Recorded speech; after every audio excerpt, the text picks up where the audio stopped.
everyone, good evening. I am Noel Ray Tejero from USNP1 and I have here my friend John Patrick Cardosa, a former varsity player at CIT University. Um, he is currently getting ready for the upcoming CESAFI season this year. And I have a few questions for you, Mr. Cardosa. And I want you to share your insights for the viewers to um, get motivated to get engaged in physical activity. So, number one, what type of lifestyle do you have at present and why did you choose this kind of lifestyle? Okay, thank you, Ma'am Pero. So, nadungog mo ninyo na I am a varsity, so lifestyle na gibuhat na ko karon is doing workout, getting ready my body to engage.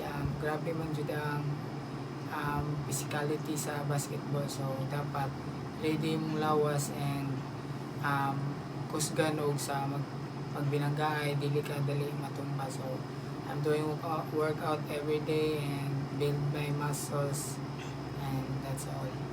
Alright. Wow, pagkaanindot sa iyahang lifestyle karon.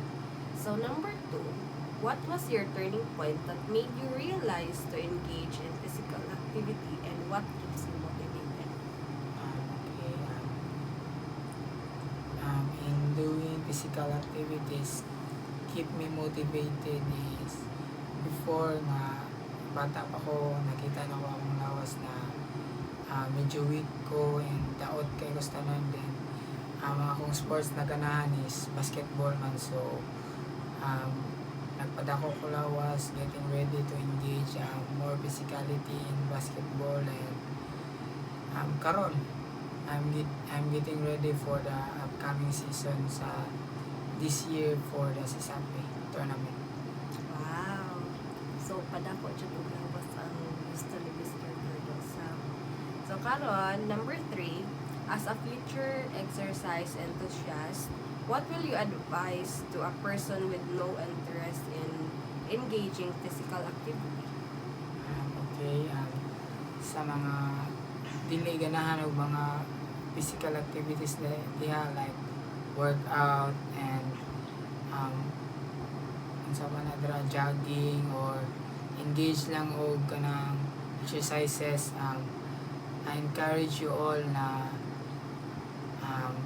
buhatan na ninyo kay it's help a lot na ma-healthy yung body and more fittier and malayo mo sa mga sakit-sakit po like sipon, ubo, hilanat and everything. So I encourage you all na if di man gani mo ganahan, sugdi na ninyo karon para mas ma-healthy ang inyong lawas and gusto mo nga dili-dili masakit.